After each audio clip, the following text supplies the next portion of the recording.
Pourquoi la muscu ne t'a jamais fait progresser au hand? J'ai accompagné des dizaines de handballeurs à gagner en détente et à atteindre le niveau supérieur, tout ça grâce à la préparation physique. Ils faisaient tous les mêmes erreurs qui ruinaient leurs efforts à la salle. Des heures passées à la musculation pour brasser de l'air, être fatigué sur le terrain et finir par se démotiver et croire qu'on n'atteindra jamais un meilleur niveau. Alors dans cette vidéo, je vais te partager les 3 raisons de ton échec et à la fin, tu repartiras avec un plan à suivre pour progresser au hand et obtenir les mêmes résultats que ces joueurs avec la prépa. Aujourd'hui, j'ai créé une méthode unique en ayant été formé par les meilleurs préparateurs physiques pour développer la puissance de mes joueurs et leur permettre d'être beaucoup plus impactants sur le terrain pour pouvoir atteindre le niveau supérieur. Une fois que tu connais la méthode, tu ne peux plus t'en passer et comme Mathéo ou Samuel ou encore Guillaume, tu atteindras le niveau supérieur. Et si tu ne me connais pas, moi c'est Maxence Grenouillat. Qui je suis? Je suis préparateur physique pour les handballeurs principalement et j'ai moi-même été dans ton cas, c'est-à-dire que j'ai passé des heures à la salle de musculation sans voir aucun résultat. Et enfin, en ayant la méthode pour pouvoir passer au niveau supérieur, j'ai eu les résultats escomptés et je suis passé en National 3 après avoir fait 3 mois de préparation physique spécialement pour le handball.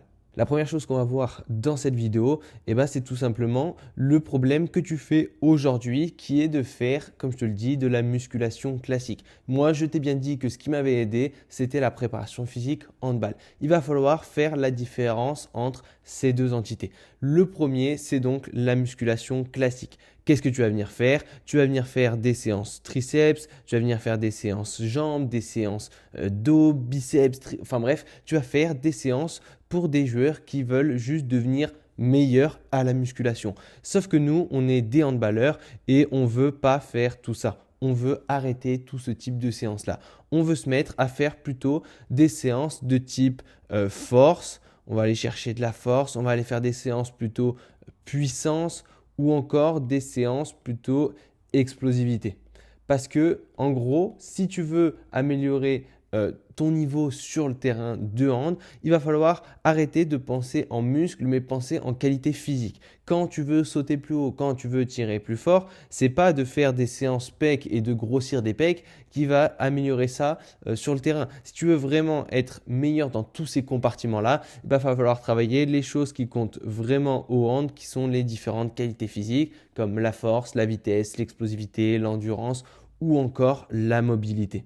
Et peut-être que tu as aussi fait ces erreurs-là qui t'ont amené à avoir encore moins de résultats et à encore plus stagner, comme par exemple chercher des programmes gratuits ou aller demander un programme à ChatGPT. Mais si on regarde un petit peu ce que nous fait ChatGPT, sachant que là, je l'ai fait sur le mien qui a déjà pas mal de données par rapport à ce que je peux lui dire, il m'a quand même sorti quelque chose d'orienté par rapport aux qualités physiques. Sauf que il est vraiment pas bon dans tout ce qui va être volume, s'adapter à toi, etc. Si on regarde un tout petit peu ce qu'il m'a donné ici, il va par exemple me donner du squat en 4x6, du squat derrière, enfin du soulevé de terre, jambes tendues 3x8, défendre 3x10, box jump en fin de séance alors qu'on aimerait plutôt les mettre en début de séance. Enfin bref, même sprint à la fin de la séance, pareil, on aimerait plutôt les mettre en début de séance. C'est ce genre d'erreur-là que va venir te faire ChatGPT et qui va ruiner tes séances. Donc, il ne faut pas se fier forcément à ce que te dit ChatGPT parce qu'il va faire énormément d'erreurs. Et pour ce qui est des programmes gratuits que tu peux trouver sur Internet, on va être un peu dans la même idée. Généralement, ce ne sera pas des programmes de préparation physique, ça sera encore une fois très orienté musculation. La deuxième erreur que je vois énormément, ça va être de faire trop de séances par semaine. On veut en faire une le lundi, le mardi, le mercredi, le jeudi, le vendredi. Sauf qu'en fait, pareil, ici, on doit arrêter de faire ça quand on est handballeur. Tu as déjà 2 à 3 entraînements par semaine. C'est déjà énorme parce que ça te demande pas mal d'énergie, ça te prend déjà 2 à 3 soirées dans ta semaine. Alors tu imagines bien que te caler 5 entraînements de hand alors que tu viens déjà de faire 2 à 3 entraînements, enfin 5 entraînements de musculation alors que tu viens de faire 2 à 3 entraînements de hand dans la semaine, ça va être assez compliqué. Donc reste plutôt sur 2 à 3 séances de musculation aussi, comme je te le disais, bien organisées. Et la troisième et la pire, c'est surtout de vouloir faire des méthodes beaucoup trop avancées. Peut-être que tu as compris dans un premier temps que la musculation simple, ça n'allait pas vraiment t'aider et qu'il allait falloir ajouter quelque chose de plus dynamique. Et là, tu as entendu quoi? Tu as entendu peut-être parler d'haltérophilie, clean and jerk, snatch, etc. Mais c'est des choses qui sont généralement beaucoup trop avancées. Pareil pour ce qui est de la pliométrie, venir faire des sauts, venir faire des bonds, descendre d'une box comme ici et monter sur une autre box. Toutes ces choses-là qui sont très utiles. Ok, c'est bien d'avoir ça en tête, mais à l'heure actuelle, ce n'est peut-être pas les premières choses que tu devrais faire. Ou alors, il faudrait faire ça dans un ordre, enfin dans une évolution beaucoup plus progressive. Et c'est un petit peu les erreurs que je peux voir, c'est que du coup, on se dit, bah en fait, ça marche pas, la plio, ça marche pas, faire de l'haltérophilie, ça marche pas. Tout ça, ça marche extrêmement bien. Le seul problème, c'est que tu le fais extrêmement mal. Donc, il va falloir réussir à régler tout ça. Et du coup, ce qui te bloque vraiment aujourd'hui, c'est justement avant tout de ne pas connaître tes besoins. Si tu ne connais pas ce dont tu as réellement besoin, est-ce que tu as besoin de force, est-ce que tu as besoin de vitesse, etc. Et c'est là où tu vas être bloqué. Comme je te disais, peut-être qu'aujourd'hui, ton besoin, c'est d'avoir de la force. Et on peut le voir par exemple sur le graphique que je te le mets ici. Moi, je fais des tests de force qui vont me permettre de savoir, ok, est-ce que sur mon haut du corps, je suis assez fort? Est-ce que sur mon bas, je suis assez fort? Et tout ça est calculé à partir de ratios que j'ai mis en place. Par exemple, pour t'en donner un, sur mon squat, moi, je dis qu'il faut faire à peu près 1,8 fois le PDC. Donc, imaginons, tu fais 100 kg. On va dire 100 kg propres, 100 kg de muscles, etc. Tu es déjà assez costaud. Il faudrait que tu sois capable d'avoir un squat à 180 kg. Si tu n'as pas un squat à 180 kg, c'est que tu manques de force. Et derrière, en vitesse, on va plutôt se concentrer sur des exercices de type saut où on pourrait aller faire du sprint. Donc, on va avoir des CMJ, etc. Pour un CMJ avec les bras, par exemple, moi, je mets comme standard un bon 40 centimètres. Ça sera déjà une bonne valeur pour savoir si tu as une bonne détente, etc. Si tu vois que tu as des indices de vitesse qui sont assez élevés, que tu es assez proche des standards au niveau de la vitesse, que sur le terrain, tu es déjà un joueur assez rapide mais qui manque un peu de force, tu sais que principalement, tu seras dans un profil vitesse. Si à l'inverse, sur le terrain, ce qui te caractérise un petit peu plus, ça va être justement ta force dans le contact, etc., tu as des chances que tu sois déjà un profil force. Donc, tout ça, il va falloir absolument le prendre en compte parce que si tu ne sais pas de quoi tu as besoin, tu vas justement travailler les mauvaises choses. Il y en a énormément, comme je disais, qui veulent faire de la pliométrie alors qu'aujourd'hui, ce qu'ils ont besoin, c'est peut-être pas de travailler leur vitesse, mais c'est justement de faire du squat. Moi, j'ai des joueurs qui ont pris plus de 10 cm de détente en faisant quasiment aucun exercice de saut. Pourquoi? Parce que la détente, c'est quoi? C'est de la puissance. Et la puissance, c'est quoi? C'est de la force plus de la vitesse. Mais si tu as déjà de la vitesse, mais que par contre, tu es extrêmement bas en niveau de force, si on monte nos niveaux de force, rien que ça va te faire exploser au niveau de ta détente. Donc, c'est pour ça qu'il faut absolument que tu saches de quoi tu as besoin pour travailler en priorité ce dont tu as besoin et de aussi quand même mettre l'accent sur dans quoi tu es déjà en fait très bon pour pouvoir être encore meilleur. Le deuxième truc qui te bloque, c'est que tu ignores justement cette courbe force-vitesse. Pourquoi? C'est quoi la courbe force-vitesse? En fait, il faut comprendre qu'il y a donc des exercices qui vont être orientés force et des exercices qui vont être orientés vitesse, comme je te le présentais juste avant. Mais il ne va pas falloir oublier ce milieu de la courbe. Parce que oui, on peut faire des sprints pour travailler notre vitesse. Oui, on peut faire des squats de 1 RM pour augmenter notre force maximale. Mais il va falloir faire aussi un petit peu ce qui se trouve ici, dans cette zone d'entre-deux. Et donc, dans cette zone d'entre-deux, on va avoir un petit peu tout ce qui va être justement les sauts, on va avoir l'haltéro, enfin bref, tous ces types d'exercices-là. Par exemple, un squat, si on veut le faire en force, ok, en force max, on va venir faire un RM. Mais on pourrait peut-être faire aussi un squat sauté avec la barre. Tu vois, ça te permettrait en gros de travailler autour de la puissance, on va dire. C'est la puissance, comme je te dis, c'est pas vraiment une qualité physique en elle-même, c'est le croisement entre la force et la vitesse. Et du coup, quand tu es au milieu entre un max de force et un max de vitesse, c'est là où tu développes ce qu'on appelle ta puissance max. Donc, il faut vraiment arriver à travailler et sur ta force et sur ta vitesse et sur l'entre-deux. Donc, ça va t'obliger à aller faire des exercices un peu différents que tu n'as généralement pas l'habitude de faire parce que toi, ce que tu fais souvent, c'est ça. Toi, tu nous fais que de la force max. Nous, ce qu'on veut, c'est donc travailler aussi en P max et en V max. Exemple sur le haut du corps, comme j'ai pu te le donner pour le bas du corps sur le squat, on pourrait faire un développé couché normal. On pourrait faire un Smith bench throw. Donc là, on vient jeter la barre vers le haut. Tu vois, je viens prendre ma barre et je la repousse le plus fort possible. Et en troisième, en vitesse, on pourrait plutôt travailler sur ici des pompes explosives, etc. Donc, il faut vraiment que tu comprennes cette courbe force-vitesse qui te dit que tu dois travailler à différentes vitesses, différentes intensités, etc. Et le troisième point qui aujourd'hui fait que tu n'as pas de résultat, c'est que tu n'as aucune structure.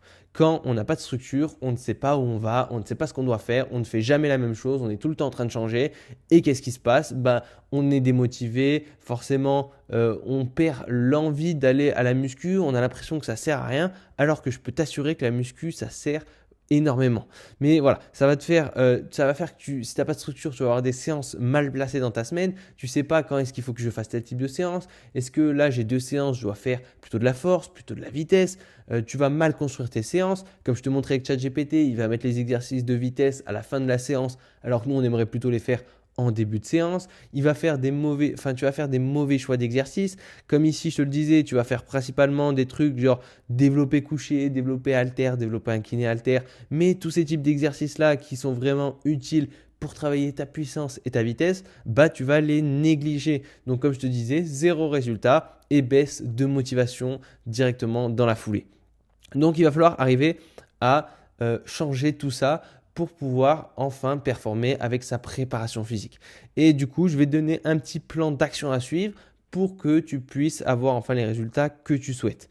Le premier, ça va être donc de se tester. La première chose que tu vas faire, c'est que tu vas vouloir venir te tester. Tu vas vouloir tester force, vitesse, mobilité, ça peut être aussi endurance, enfin bref, tu peux tester tout ce qui est testable. Si je devais te recommander des exercices en priorité, ce serait donc de tester un développé couché, un squat, un soulevé de terre et aussi de faire un CMJ. Le CMJ, le problème, c'est que si tu n'as pas d'appareil ou par exemple MyJump, je te l'écris ici si tu veux, je crois que l'application doit coûter à peu près 20 € sur le store. Et en fait, MyJump, lui, il va te permettre de calculer justement ta détente. Mais si tu veux le faire sans MyJump, tu peux faire un box jump et forcément en sautant sur ta box, tu vas voir petit à petit jusqu'où tu peux arriver. Le problème du box jump, c'est que tu vas devoir faire souvent des gros steps. Tu vas pas pouvoir y aller petit à petit. Donc tu vas avoir du mal à vraiment bien quantifier la progression, mais ça peut être une solution quand on n'a pas vraiment de matériel. Après, bien sûr, il y a aussi toutes les techniques de je saute, je mets un coup de craie sur le mur, etc. Mais ce n'est pas évident à mettre en place non plus. Donc voilà, si tu devais vraiment tester déjà force, vitesse, je te conseille de tester tout ça. Ensuite, si tu veux venir tester un peu ta mobilité, ce qui va être important, ça va être plutôt tout ce qui va être les rotations. Donc rotation interne de hanche, rotation externe d'épaule, rotation interne d'épaule. Ça peut être aussi rotation au niveau du buste, rotation au niveau des genoux. Je t'ai pas tout mis, mais tu peux aller tout tester pour ta mobilité. Le deuxième point, ça va être donc d'adapter ton programme, de te faire un vrai plan. Ici, je te donne par exemple ce que j'ai pu faire avec un de mes clients où en gros, je lui ai fait son plan hebdomadaire pour que la personne sache ce qu'elle a à faire toute la semaine. Donc par exemple ici, cette personne pouvait faire 4 séances parfois et parfois que 2 séances en fonction de son boulot.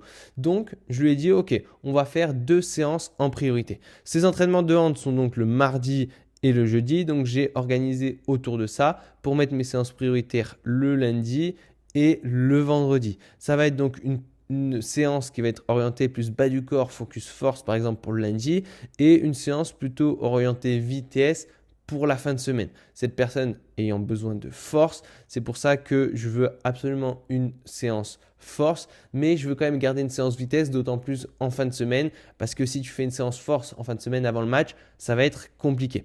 C'est pour ça que quand elle a la possibilité d'aller 3 fois, on rajoute celle-là qui est optionnelle, et quand elle n'a pas match, on lui rajoute la 4e qui va être ici, qui va être aussi focus force parce qu'on veut vraiment bosser cette force. Donc on aura 2 forces plus une puissance et une vitesse. Donc l'idée, ça va être d'améliorer tous ces aspects-là par rapport à cette joueuse et au moins elle sait ce qu'elle a à faire. Et Derrière, on va aussi mettre des intensités parce qu'on ne veut pas toujours faire que des intensités élevées. Donc, on va réfléchir à, OK, là, début de semaine, on a de l'énergie, on peut mettre des intensités un petit peu plus élevées. Milieu de semaine, on reste encore avec pas mal d'énergie, donc on peut mettre une séance un peu moyenne. Mais arrivé fin de semaine, voilà, on va peut-être avoir l'entraînement qui va être un peu intense. Encore, ça dépend des entraîneurs, comment ils font. Mais du coup, c'est pour ça que notre séance fin de semaine, elle va être plutôt légère. Et par contre, si on s'en rajoute une le week-end parce qu'il n'y a eu pas match, on va quand même rester sur quelque chose d'assez faible. Après, tout ça peut être amené à changer. On peut faire des séances un petit peu moins élevées en intensité si le match il a été intense. Enfin bref, tu peux adapter après par rapport à tout ça. Et au-delà d'adapter son programme, c'est qu'il va aussi falloir adapter ses séances. Parce qu'encore une fois, tu peux avoir un beau programme sur le papier, mais si tu ruines tout avec l'ordre de tes exercices dans tes séances, bah c'est assez dommage. Ici, je te donne un petit exemple sur une séance focus plus puissance. Donc, ni force ni vitesse, mais un peu l'entre-deux. Moi, ce que j'aime bien faire, déjà, c'est en début de séance, toujours faire un exercice un petit peu plus explosivité, technique, puissance, etc. On peut mettre un petit peu de plio, lancer de medicine ball, des sauts, etc. Et on va avoir un volume assez bas. Tu vois, ça va être du 2 à 3 séries sur du 10-20 reps si on fait par exemple un petit peu plus des exercices de technique. Si on va sur de la plio ou des sauts intenses, on va plus être autour des 2 à 6 reps. Ça va être pas mal pour rentrer dans la séance, travailler vraiment ce qui est dynamique, mettre ce qui nous demande le plus de fraîcheur nerveuse en début de séance. Ensuite, deuxième partie de la séance, on va venir mettre nos mouvements plutôt principaux. Ici, on va choisir un mouvement principal. Ici, c'était plutôt orienté bas du corps. Donc, c'est pour ça que c'est un mouvement de genou ou de hanche bas du corps. Donc, squat, soulevé de terre, etc. par exemple. Et derrière, on peut enchaîner ça avec un exercice de saut ou de pliométrie. C'est donc ce qu'on appelle un contraste de charge. Le principe, comme je te le disais sur notre courbe force-vitesse, c'est qu'on a un exercice plutôt force et un exercice plutôt vitesse. L'appareil, en termes de série et de reps, on va être sur du 3-4, donc volume assez bas, mais c'est celui où on peut mettre un peu de volume parce que justement, c'est notre exercice principal. Et on va être sur un rang de répétition assez bas pour travailler principalement la force et la vitesse et mettre un maximum d'énergie. Donc 3, 6 reps, 2, 6 reps sur les exercices de plio.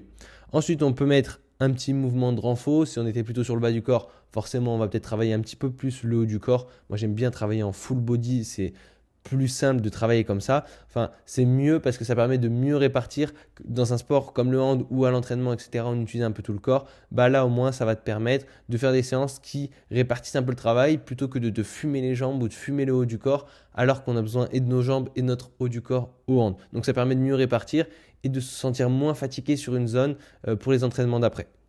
Et fin de séance, on met un petit peu plus nos bonus avec l'unilatéral, par exemple, sur du bas du corps, un exercice de cardio, un exercice sangle abdominal, ici que j'ai appelé corps. Donc voilà, c'est ce genre d'exercice un peu bonus pour pouvoir travailler des petites choses en plus, même ça peut être de la mobilité, etc. Donc ça, tu vois, c'est une bonne séance. On met le dynamique en premier, ce qui est lourd en deuxième. Après, on met notre renfort et à la fin, on finit par des petits exercices isolés, cardio, voilà, tout ce qui va être chaîne aussi, corps, etc.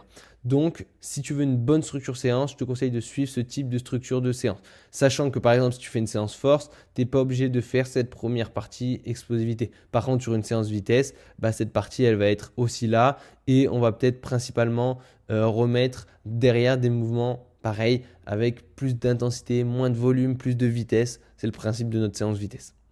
Et enfin, la troisième chose, ça va être d'absolument suivre ce que tu fais. Ça peut être suivre ta forme, ça peut être suivre tes performances et ça va être aussi et surtout analyser par rapport à tes perfs au hand.